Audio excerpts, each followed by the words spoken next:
Papahanaumokuakea and hasn't been around that long. The expanded area, which is where we're operating in now, has only been fully protected since 2016 when President Obama expanded the monument and protected this additional area. But it's just amazing to me, and I just feel incredibly grateful that these habitats down here do not appear like they had been damaged by fishing or any kind of trawling or anything like that. We did see an aggregation of monofilament line last night attached to one of these corals. It was maybe about the size of a basketball, but we've only seen one small net and a few aluminum cans, I think 3 aluminum cans in all of our dives. So it's just incredible that these areas that are likely hundreds, maybe thousands of years old, have, obviously had very little human impact. Many of the banks and seamounts closer to continental areas around the world have had pretty substantial impact because they're so productive and targeted by fishing. And certainly our fishing practices have gotten better over the years, but some of them were quite destructive and substantially modified a lot of these habitats. But I think what we're seeing here is a window back into time, literally. It's a community that's rich and vibrant and that's been around for since the pyramids, were constructed or more, and just amazing to see.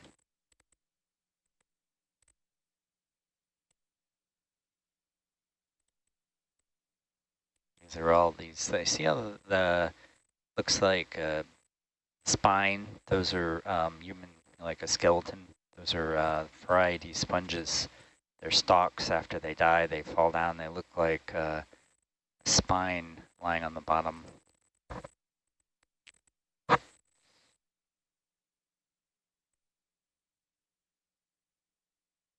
Oh, look at this. Nice.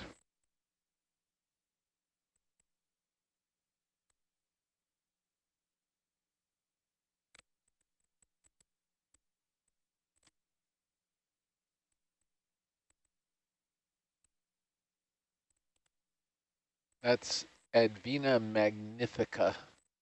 Certainly is. It certainly is. That's its name, and it's newly named as of, I think, this year. In fact, I can call out I think I got some references of who actually did that.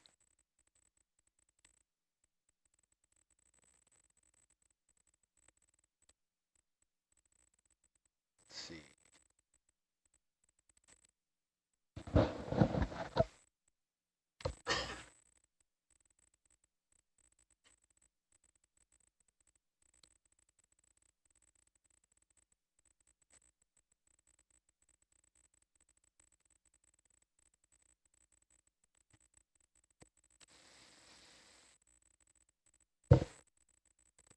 Another tiny sponge over here.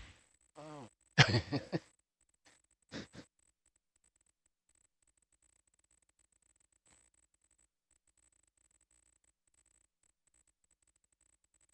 guess I got the reference on my laptop. I don't have it on my iPad, darn it. So I've forgotten the name of the researchers. There's another fish. Where? Where? Over by the long stalk.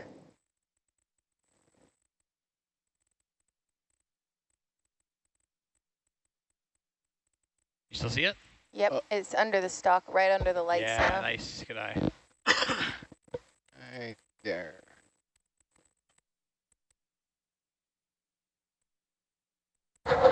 Be another eel, probably a snapped-a-blanket. Snap the blanket.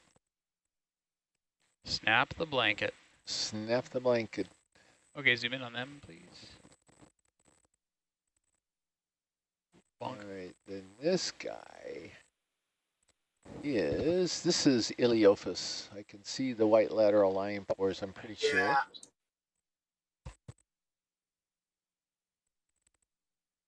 Yeah, this eel-like form is the most, seems, quite a dominant form for fishes down at this depth. Is it feeding? It looks like it keeps It jolting its does. head. Uh-huh. It keeps doing what with its head? It keeps like kind of jolting forward with its head. Yeah, I think either the sound or the light disturbs it. It's sort of a common response when we come up to one of these things. Okay. She was wondering if it's feeding. Because it started doing that. Well, it was doing that when we were quite far away. Oh, is that right? Yeah. But I don't know. I was just wondering.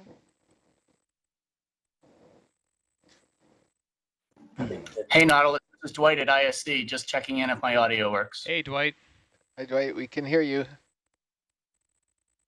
Great, good morning, everyone. I know it's bright and early there. Good morning. Yeah, good morning. Good morning. Okay, I'm gonna go on mute for now, but I think we have a working system finally. So I'm gonna confer with Julie and we'll get back to you. Thank you. Great, thank you. Thanks, Chris.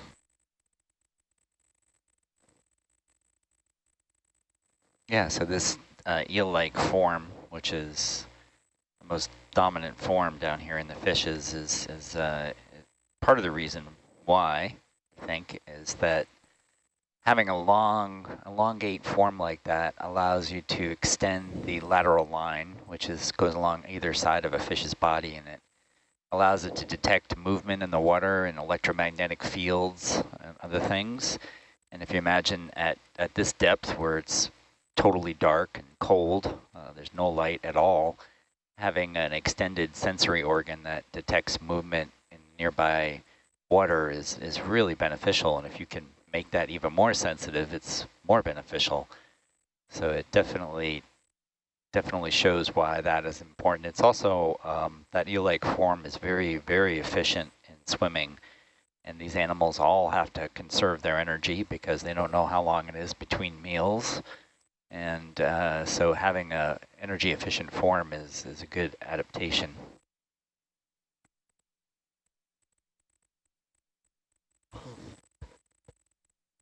Chris, how big do you think these black corals are, and how big can they get? Well, the lasers are 10 centimeters long. Of course, we're looking down on them, so it's hard to measure them. But I would say probably, well, there's a difference in sizes, anywhere between maybe 20 centimeters up to 50 centimeters, something like that for the taller ones. These particular species of black corals probably don't get that much bigger than they are, but there are other species of black corals that can get quite tall. So, for example, one of them that's found in shallower waters that's called Leopathes, it's in the genus Leopathes, can look like almost a small tree. So its size is very species specific. Yeah. And have you noticed any patterns in terms of the terrain that supports a specific type of coral and sponge? Well, not particularly, because we haven't had a chance to really review this. It's just so new, this information. But and I assume you're talking about this particular site, is that right? Yes, it's. So we did notice the really big things were early on in the dive on some pretty spectacular high relief topography. So, and these guys are on relatively low relief topography along the slope here. But I think also up on the top of the ridge, they found this community as well. So I guess I could speculate that the really big stuff needs very high current flow, and that's why they were there where they were. And those of you who are watching that part saw that Trevor, the pilot, had a lot of trouble dealing with that current, in which he mastered very well. But here, it's not as problematic. It's a little bit slower current. We're kind of in a little bit of a current shadow, perhaps. And I noticed the surface of the ground seems to be more solid and hard, I would think, Yeah, and compared to the terrain that we were seeing last night. well, no, those precipices were pretty darn hard. That's why they existed at such extreme relief and vertical. Oh, I see. But here, Stand by. here it's just a little bit, you know, a milder slope. And according to Andrea, when we were changing the watch here. She said that these rocks were a lot of Yeah, okay, manganese-coated sediment. So, right, yeah. so she wasn't really interested in any more rock samples unless we could absolutely confirm that it might have some basalt inside of it. Oh. Anyway, this is a Tretopleura leaf sponge.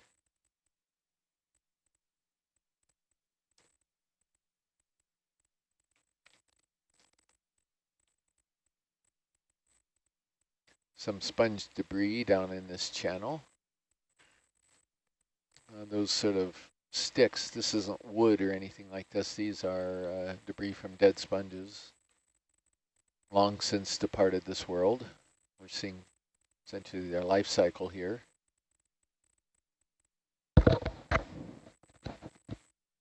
Did you, before you went to sleep last night, did you see those? It looked like the head of a Caulophacus sponge, but it was actually lying on the ground. And what is that? Oh, We yeah. have a fish. oh, wow. Could we take a look at this? This may be something a little different. than what we've Uh-oh. seen Yeah. so Are far. we into the zombie fish again? Is this Go thing? ahead and zoom. No. Okay, Ooh, this is a never rat. seen that before That's a rat tail. on this dive. Oops. And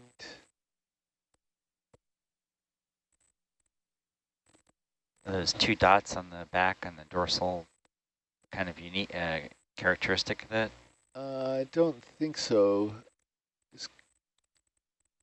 I'm looking at the very long pelvic filaments, the size of the eye.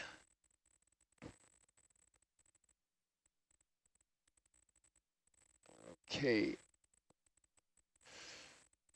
This could be one of these that we don't know very. It could be a young Coryphaenoides, or it could be something like a Kumba or a Nizumia difference. It's really hard to tell. If it's Coryphaenoides, it's a very young one. And it does have some characteristic of that genus. Armatus? Is Armatus close? It could be, but like I said, this is so small. Normally these fish are quite large. But it also looks, the head looks a bit rounded, the snout, which would fit more with Kumba or Nizumia. But thank you very much. Get some good imagery, and I will no doubt get some help with that ID from some fish experts.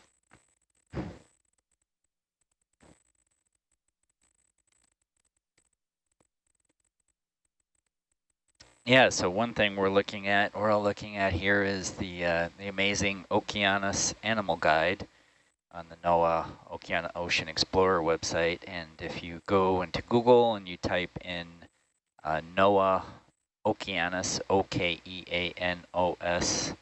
Animal Guide, you can see all these amazing different critters and pictures of them and how we're trying to identify some of these, aside from Chris's vast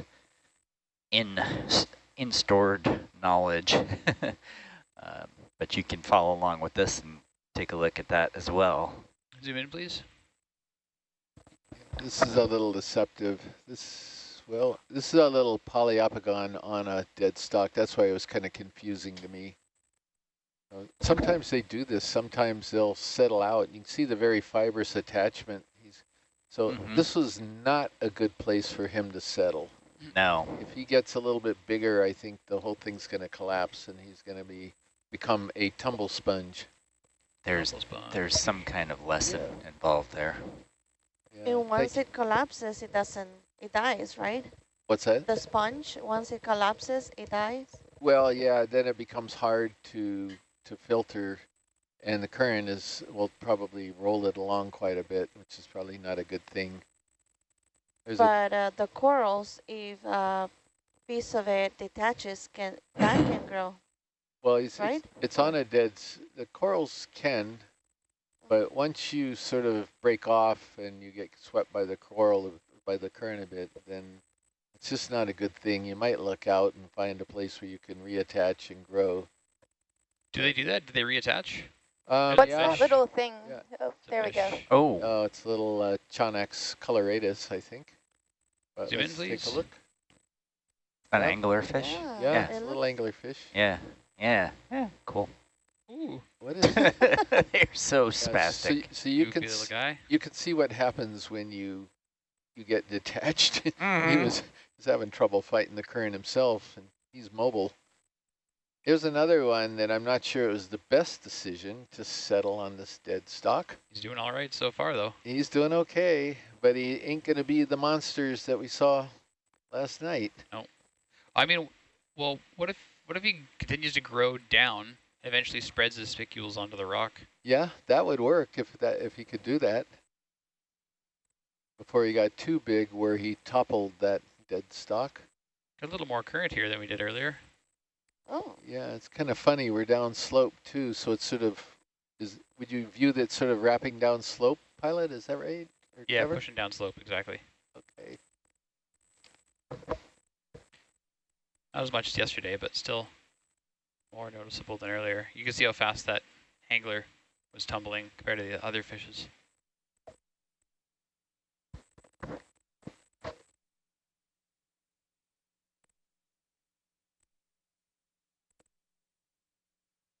So all of these sort of orange things are a couple different species of black coral, and we don't often see black coral dominated beds like this, so it's kind of a treat. Oh, if we could zoom in on this sponge, please. Yep. This is a turbo sponge. Go ahead. A turtle? Yeah, turbo. This is Farreidae turbo, and Turbo. yeah, somebody mentioned because of these sort of osculum that are lined up right on the top of that part of the sponge, somebody said, wow, it looks like a turbocharger. Uh-huh. And it's stuck. I kind of liked it. Probably does turbocharge. Yeah, and you see all the threads in it? That's a black coral. It's a commensal black coral that was identified as Anapathes silospongia, but we've been informed by Jeremy Horwitz that that name may change. It could possibly have been a mis-ID, but it's definitely a black coral if you believe that. So, and it is true. It's just so totally different than the other black corals we're seeing here. Mm-hmm. Thank you. These animals really find all types of ways to survive down here.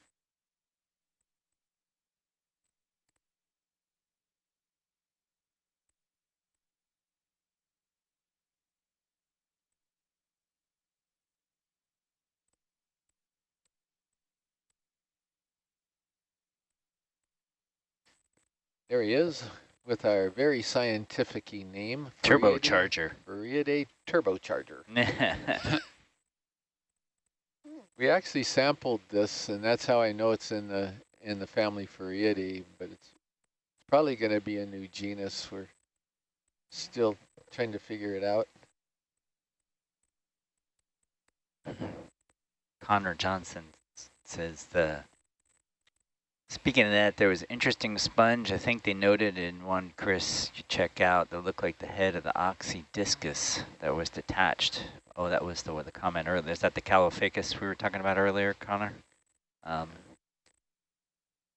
Yeah, it did seem like it might have reattached. I mean, why I thought it was a disattached Calophacus was it had looked like a damaged section in the middle and the back where a stalk looked like it had been ripped off. I mean, it quite distinctively looked like that, but it did look like it had reattached somehow. So it's quite possible it did something like that with these raging currents, and they can knock those things flat right against the ground. It wouldn't surprise me at all if it could be so strong it pulled the head off of the sponge, and then somehow that thing managed to get stuck somewhere and stabilize.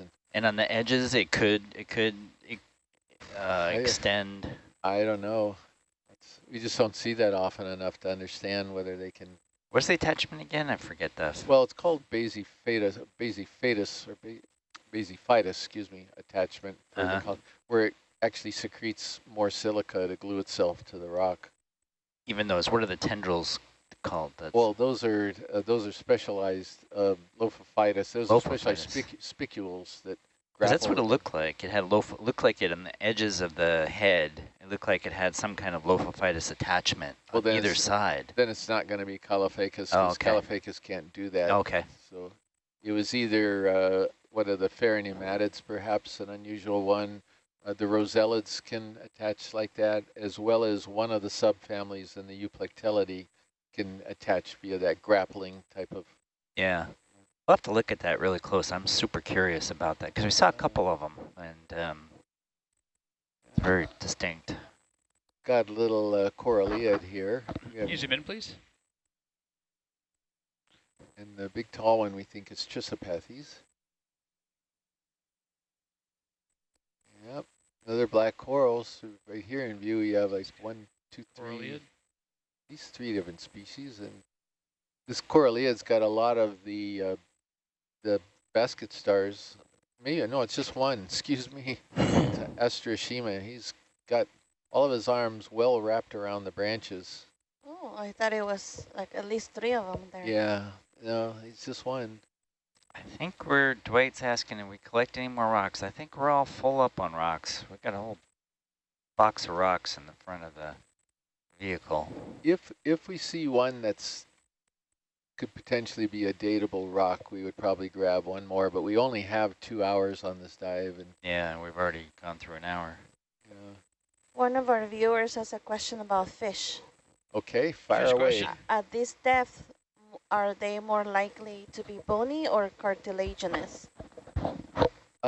Yes. Yes, what? I In would other say words, cartilaginous, no? well, the majority of the fish that you see down here, or we've seen, are bony. Those eels, the snaffle-branchid eels, the rat tails, they're all bony. But we did see, last dive, I believe it was, a ghost fish, which was the chimerid, and that's cartilaginous. And we also have seen some small deep-water sharks, which are cartilaginous down there. We haven't seen any rays this deep. But so what I'm saying is that both major groups of fish have found a way to actually adapt to this type of terrain. I'll do one more And depth. zag down then first. Another, We are seeing more of this Adventa magnifica. yeah. I think that's Aphrodite's favorite sponge. Yeah, I kind of like it when we No, did the I thought it was Chris's favorite. Yeah, it is mine. Yeah, okay. Yeah. You're right, you're right. It's I like the bigger, taller ones. Uh-huh, the Caliphacus, yeah, you do, that's right. well, I like the googly-eyed sponges, and that sponge, if you looked at the other side of it, looks like E.T. That's why I kind of like it. So here you've got a primnoid, probably a paracalyptophora, big fan. What's that to the lower left of that big primnoid? Squatty. The little red guy, it's a little squat lobster. Uh-oh. Zoom Yeah, in, we could zoom in on that squat, if I can remember the name of them. What's a crab? Is that a squat lobster or a crab? Squat lobster. It's a galatheid, I think, and I'm going to wait till you... Is there any more zoom, or is that it, Aaron? Oh, there we go.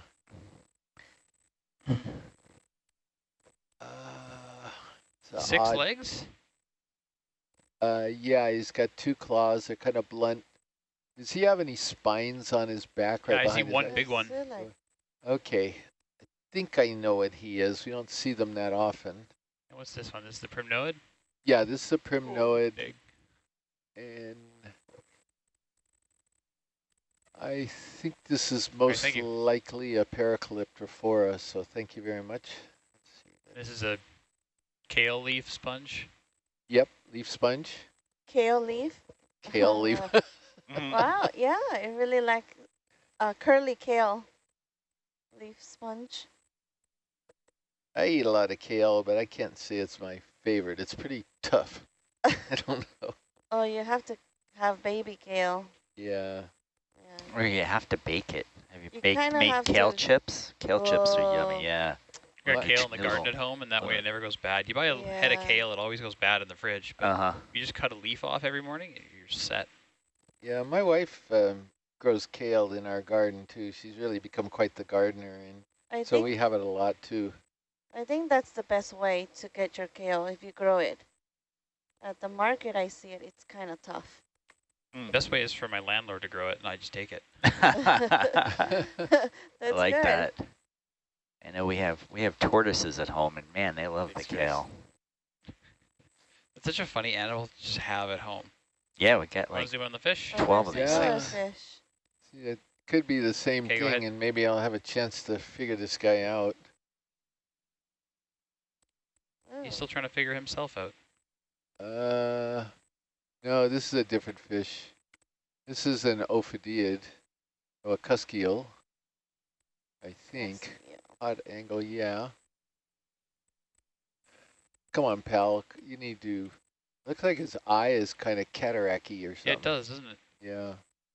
He's kind of beat The up. other one doesn't look like it though. Yeah. His Yeah. other eye looks more normal. Yeah, I wonder if he Oh. banged his eye one time and actually Just a little eye damaged it. bonk. Yeah, eye bonk. Yeah. Cusk eels seem to be We're with gonna- this kind of shape, like with scars on Yeah, their bodies.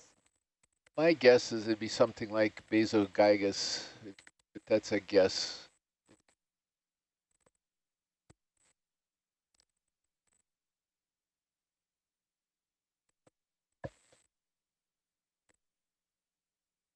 So even though we're a ways down slope, we're not that far below the crest though, but the corals continue down slope, so the current's obviously wrapping around the crest and making it down this far. A viewer is asking, what are the lowest depths that black coral are found? That actually is a very good question.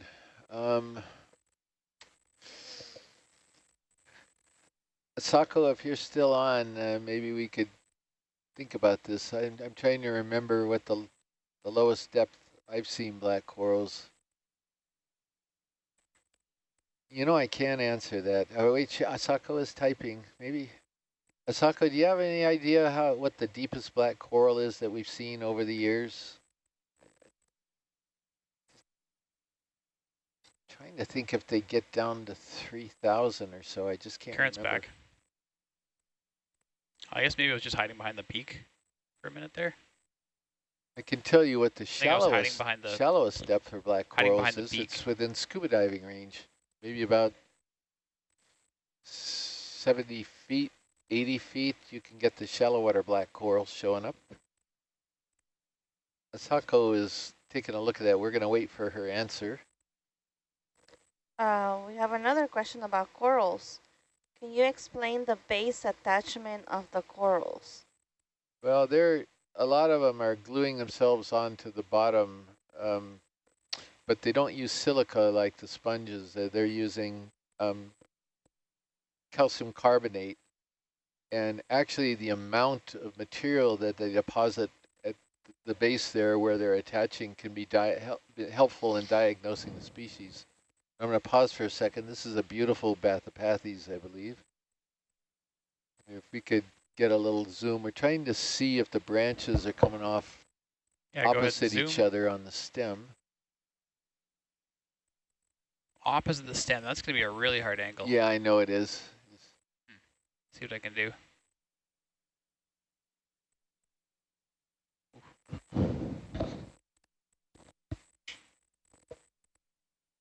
Yeah. Yeah, good that's luck with okay. that. It's almost, Oh, there we wow. go.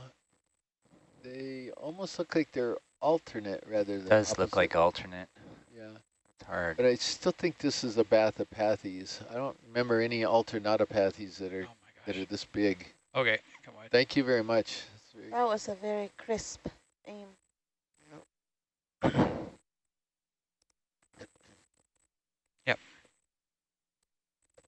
Hold in position. dead sponge. when kind they of. turn. Sorry, that was a bit in and out of focus. That was that's my a, bad. that was okay, guys. That was still really nice shot. And I know you're dealing with current too in here. Yeah, it comes and goes. It's funny. We had sections of it being pretty heavy and pretty not. Could we take a look at this if we got a moment? This little Yep. leggy thing down here. Zoom in.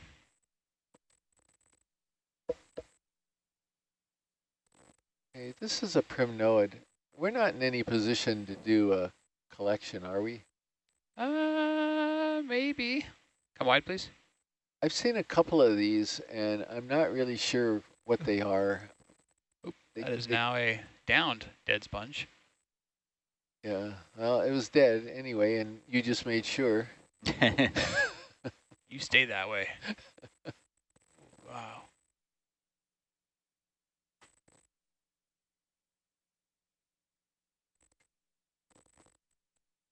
See if that'll stay. Okay.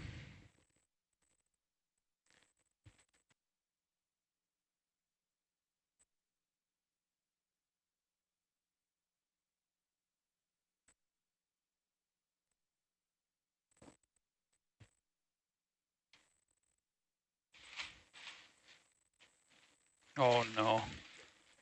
What happened there? All right. Don't worry about this. I'll do that. Let's put this in the safe zone. No, that'll melt.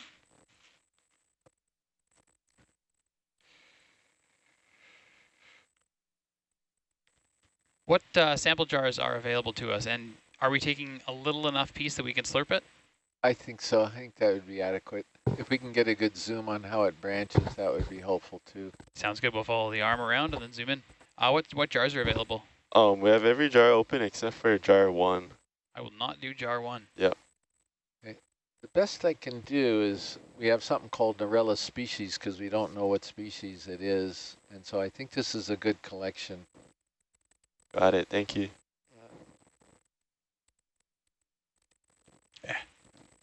We're looking right down on it just for the viewers' information. So it is a Okay, very zoom in, please. leggy fan. You halt there a second, so we'll get a good zoom on it. And are we trying to go for a branching section? Yeah, I'm trying to understand what we're looking at here. It's not closing up. Yeah, I hope I'm not making a mistake and this is an icidid, but that's pretty weird polyps for a primnoid. So no matter what, let's get a piece of it because I really don't recognize it at all. In fact, I'd like a nice size piece. It's pretty. Okay. I think it's a primnoid. Go for it.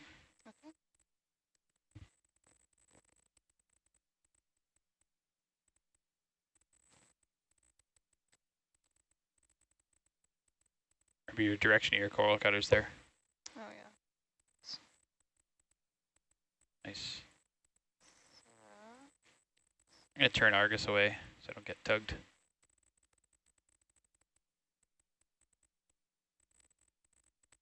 I get more than 2 branches.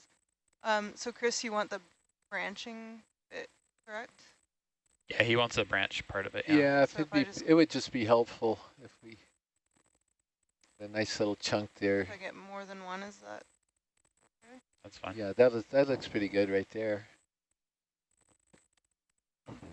Asako weighed in about collection.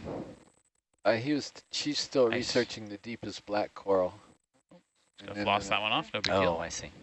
And then if we could zoom in on before we put it in the box or the slurp, that would be great.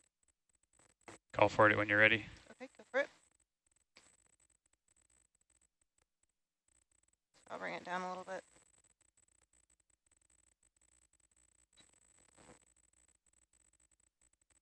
Sorry, Aaron. Oh, There we go. yeah, yep, sure. Yeah, it's one of those. It's one of those. I think it's a primnoid, but it just looks funny to me. So we're still trying to slurp this? Yep.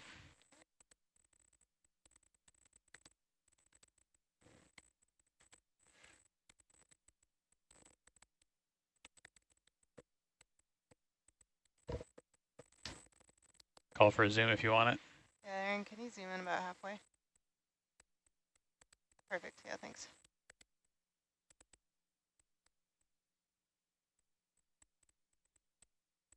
The hard part is when you get the branch, the 2 at once, and you got to put it in this way instead of the other way. Makes it tricky. Hang on. I don't think you're going to be able to get it if your jaws are off to the side. You're going to have to come Yeah. like this.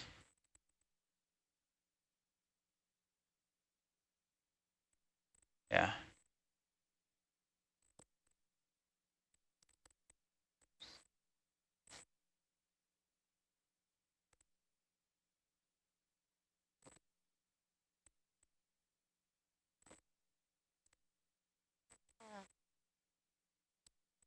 I need to reset and see your joints again. Yep. So it'll be a, ask for a zoom out if you need it.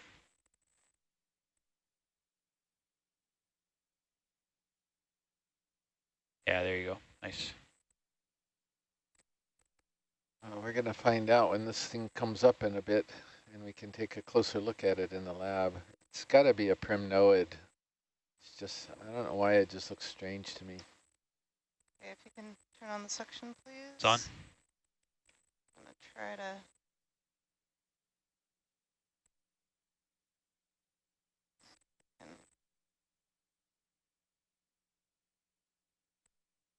It's tricky. They're putting it in front of the suction hose to try to get it in one of the jars, which is the safest Really place for line this it to up. be.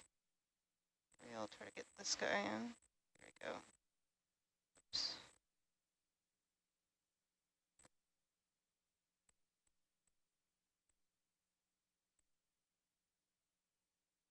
There Nice, are there's one. these. Got one in the bank. See if we can get some branchies. Tip down a little bit. Thanks. Up a little. Oops. Good catch. Those two bottom ones. Yeah. There's some, yeah. Yeah. Maybe. Oh no. Shoot. You're still getting a. There's the first Some branch going in the jar. Let's see. I'm gonna pause. Did that Yeah, branch this is a get this in, is or a primnoid, and I'll bet it's a Norella. no? Not sure. Should I'll I bet it's that weird under? Norella. Yeah, come out a half zoom, please. I can pick up those other ones and then. Ah, there it is. Okay. Oops. Oh, damn you. Oh no. It's a good collection of all the primnoids we've seen. I think this is the most worthwhile one we could have grabbed. Yeah.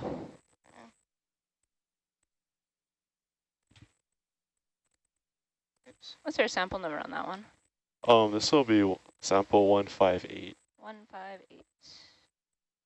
You'd think you could actually take the suction pump and put it right up on the ground right next to it and suck them up that way, or? Yeah, I could do. I think it'd be easier to grab the coral. Oh, you think so? Okay. Yeah. As long as you're fast, because we're getting pulled by Argus. Okay.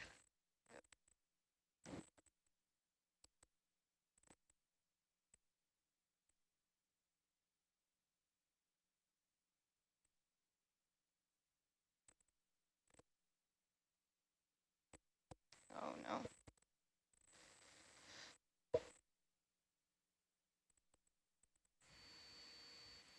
Over there.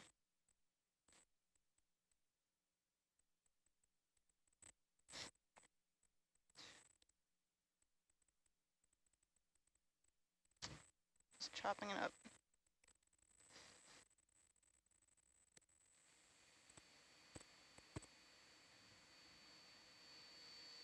We do have a branch section in there. Yeah, we could leave these. Okay. In fact, we've got a bunch of pieces in there. That'll certainly work. Sorry about that. Okay. Snagged on that. Yeah, thank you very much. That's a nice collection. Come wide, please. Is that jar number 4? Jar number 2. 2? Thank you.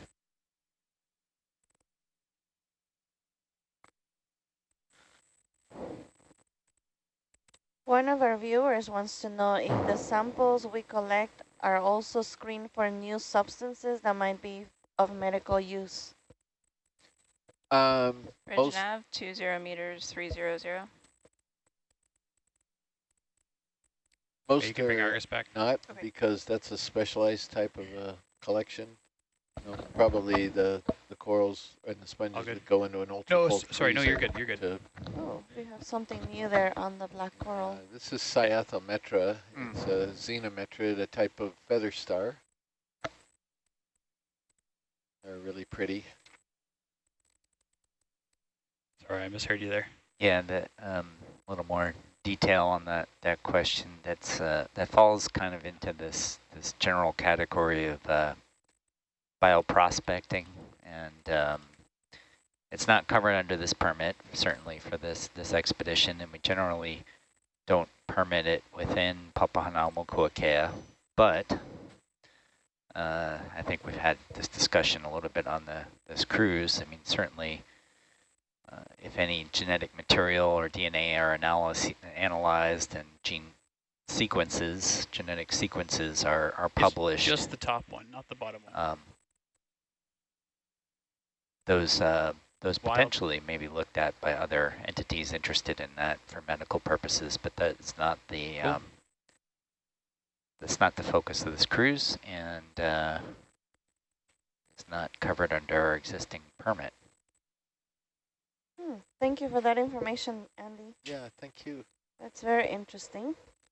I mean, there were. Oh, go ahead. Sorry. No, I was about to say I was this close to circling another sediment spot.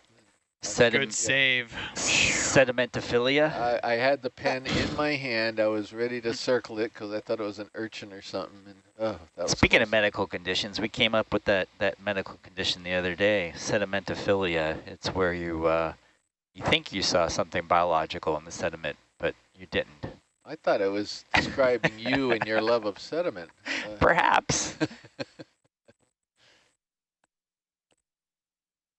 Asako said definitely a primnoid. Thanks, Asako. I finally reached the conclusion it was a primnoid after we did the grab, and I was confused initially. Oh, that's a beautiful little And which couple. one is this, Aphrodita? Oh, that's the Adventa Magnifica? Yep. Next to a Poliopogon. And next to, yeah. And a leaf sponge, And a leaf sponge. but kind of old and beaten up one. Yeah, just getting back to the view. Oh, go ahead. You know why it's kind of old and beaten up? Because it's fall down there. No, there isn't any fall down. Sorry. That was stupid. Okay. That's a Bolosoma sponge, stalked euplectellid that we're going over right now. Another one of these stalk sponges. There's a variety of these. It's sort of putting a stalk on yourself has arisen in a number of families here, both the Rosellidae and the euplectellidae, as well as the Pheronematidae. Mm-hmm. So getting back to the viewer's question about medical purposes and other things, I think part of the driver for their question is that there are a lot of genetic sequences and finds in the deep sea that have contributed significantly to biomedical research. And one cool thing I heard mentioned the other day was that one of the bacterial sequences they found from one of these black smoker vents actually contributed to the development of the COVID vaccine. I think they're specifically referring to the PCR method, the polymerase chain reaction, which is a method by which you can amplify extremely small amounts of DNA and to the point where you can get enough of it to actually analyze its sequences. Oh. And that comes from a very heat-tolerant enzyme that they found in the vents. And yeah, it is so important to genetics, and that actually came from a deep-sea animal. It's absolutely crucial for all of this, and certainly for COVID, as well as amplifying any type of DNA anywhere. That's really fascinating. Amazing major discovery, and that was years ago. Mm-hmm.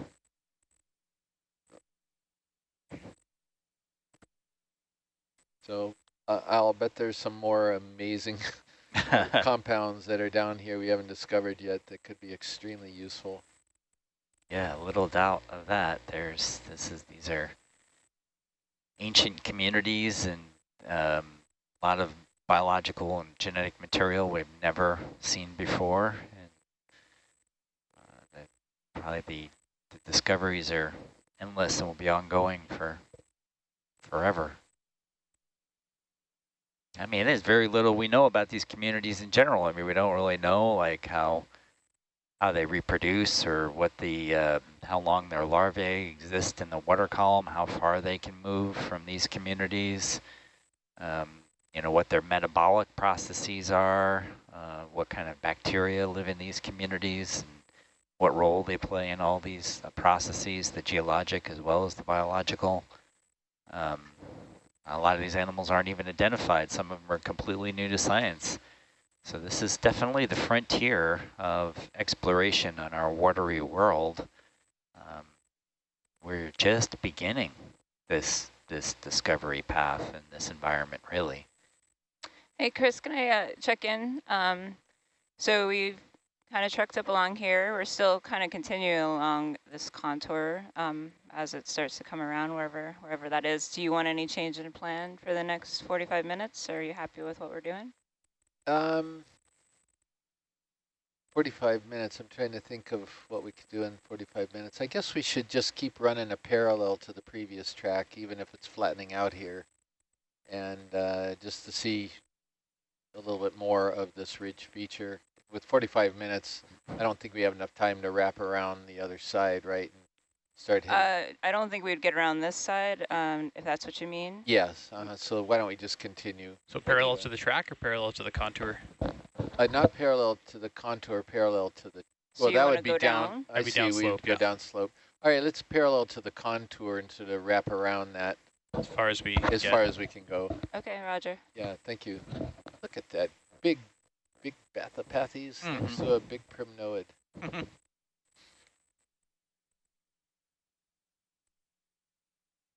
Now that is a big black coral. Yeah, I'll say. Magnificent. Look at the lasers on this thing. I love that color. Deep I burnt think now orange. we could get the branching parallel or opposite from this point of view, if we could zoom in on it. Let's try and do a thing here. Let's do a thing. I think he's Maybe is gonna- this better or worse? Sound like an optician. It's different. Yeah. Zoom in, please. Oh, yeah. All right. Oh, up higher So makes it intense. easier. So pretty. And it's gorgeous. That's Good luck beautiful. focusing. Opposite. They look opposite. So then it's going to be Bathopathes, I believe. That's gone, sorry. Thank you very much. That was very informative. Appreciate it, because I'm sure it's the same thing that we saw earlier, which was hard to examine the branching pattern of. Guess this is a primnoid. Wonder if we could do a quick snap zoom on this as we go by. Speed up.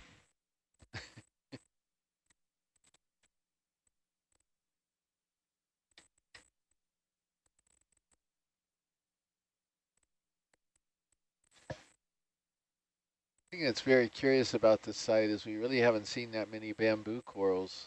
Usually when we get into these immense garden places, there's always bamboos. I think there was a few. Yeah, not many. Not many. Again, But there's one right there.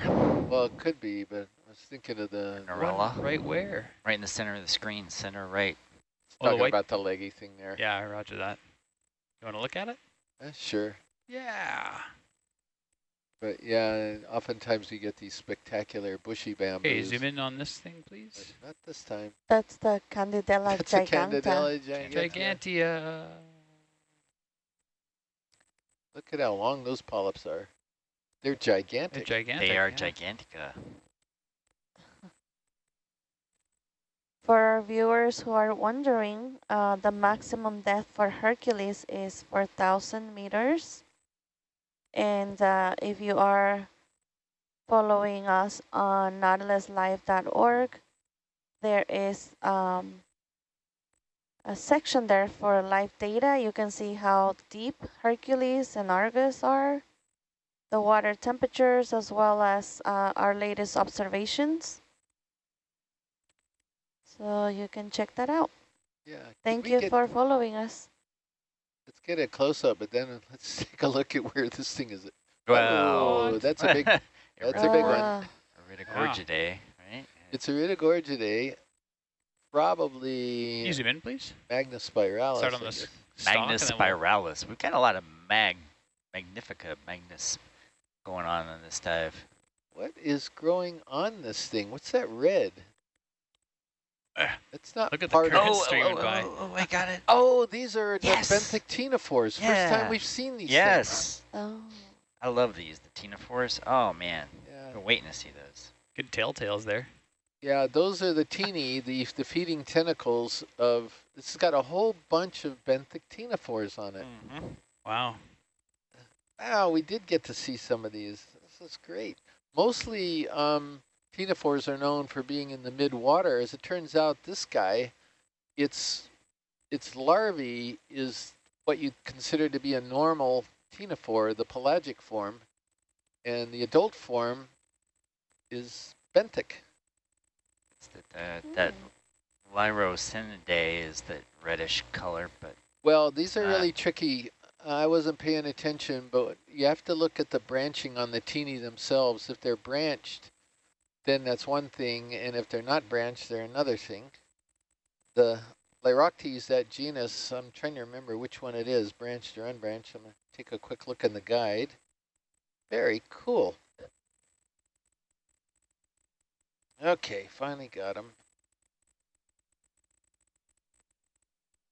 So the Lyroctes is branched. And the other guy, yeah, that's why I couldn't remember. It's called wow, look at that view, Jalfiella. Chris. Yeah. Oh. That's gorgeous. Could we zoom in one more time on the tentacles, please? Yeah, stand Or by. the Let me back feeding. away, put it in the light again. So they're hunting. Those are hunting tentacles. Well, they capture food and then they retract them. Yeah. That's how they work, and that's how they feed. And then They once fish. Okay, zoom in, please. It's like fishing. Oh. these Flat. are unbranched, you don't see any fibers coming off them. So this is Jalfiella, or I don't know if the T is silent, maybe Jalfiella. Oh. Wow, that's a great observation to spectacular. finish the dive with. Oh. Thank you, guys. Yeah, Thank you. So that Jalfiella, is that a different organism growing on the coral? that's correct. I've seen them on sponges. I've seen them on other corals as well, but I don't think I've ever seen them on an Iridogorgia like that. Mm. That's cool.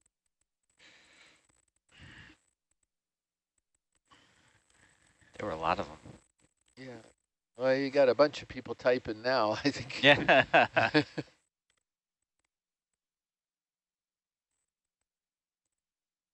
was cool. I was waiting to see one That of was those. nice and stable, Trevor. Thank you. Yeah. Thanks. Yeah, great job. There's another one of these leggy primnoids that we just sampled. It's only in the guide as an Arella spa, but maybe we'll figure it out. We're going to... Spa? Yeah, species. That's what I call it. Generic. Going to send a little note to Steve Cairns at the Smithsonian and let him know we've got some pieces of that. Hopefully he'll be waiting to access them from the Harvard Museum of Zoology. When they get to where their home will be after the cruise.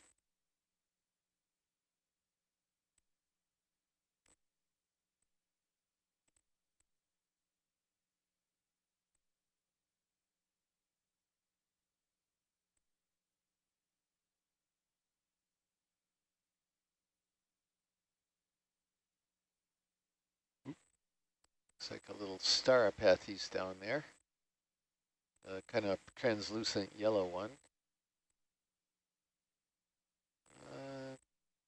Could be a Chrysogorgia. Yeah, if we could take a quick look at that clump of stuff, that mess. Mess. What a mess.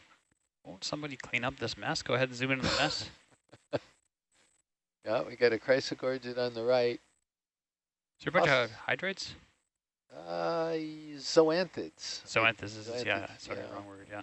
And it's Zoanthids, yeah. got some basket stars, Astroscimata, intertwined around the branches. Don't know what the original coral was because it's long gone. It's totally overgrown by the zoanthids. Oh, look at that squat lobster too on that Bathopathes. Oh, great. That was a nice looking mess. A lot of life. Nice looking life. Yeah. Now we're getting into some more things as we're contouring around the head of this little, excuse me, ridge. So we're going to get into some denser corals, I suspect.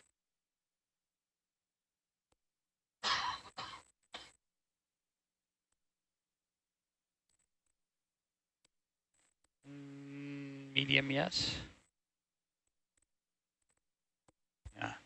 So Connor was asking, is it common for the associates to hang out even when the original coral-like thing was taken over by zoanthids? And certainly some. If the associate is merely just trying to get up into the water column and it doesn't care what its host is, then it probably will still stay there when it's overgrown by zoanthids. But then there are other associations which are very specific, and they may not be able to coexist with zoanthids. This is a whopping big, probably Paracalyptrophora. That is a serious colony. It's a dwarf compared to what we were seeing up top. Yeah, yeah. And then this Corallia too, right to the right. Beautiful.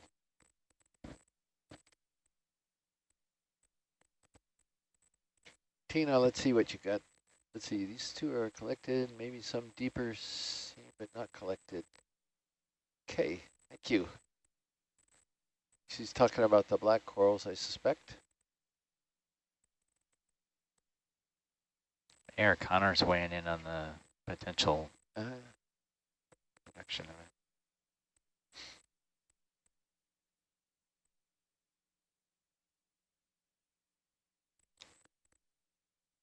Chris, do these identifications get geotagged or go into observation databases? Yes, they will.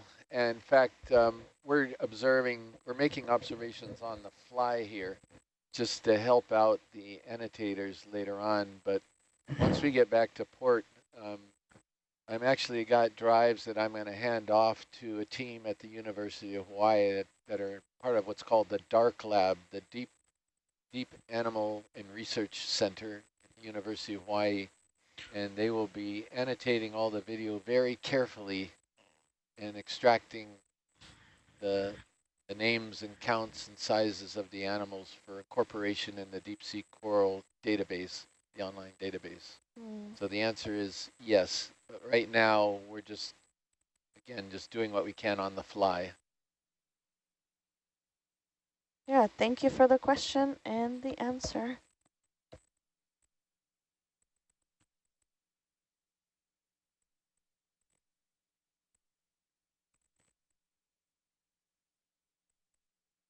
Another viewer is wondering, why would we find denser corals on the head of the ridge and not as much where we have been so far? Well, if the current is hitting this ridge sideways, and also that's a very good question. If it's hitting the ridge sideways, the water's trying to figure out how to get around the ridge. So one way it can get around is it can go up over the top of the ridge. And that's why we get acceleration over the top. But the other way it can get around, if there's sort of a head to the ridge, is it can wrap around the side of the head, and we'll get current association right around the head of the ridge as well. I see. All kind of dependent on how water is trying to make it around this barrier. Uh-huh.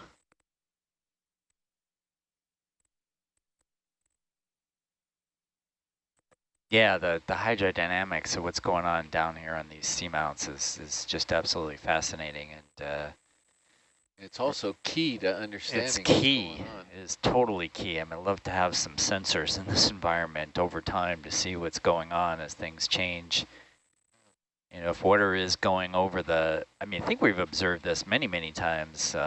Water going over the top of a feature, you know, behind the feature, there often are a lot of these animals parked. It's a very popular habitat, and I tend to think that that's kind of like an eddying feature like you have in a river with behind a large boulder, you get this swirling currents, and it eddies out, the water eddies out, and that just means that the water's swirling in an area. For these kinds of animals, that means that they don't just get one shot at what's in the current, they get many different opportunities to filter that water because it's swirling and it's going, they pass through them multiple times.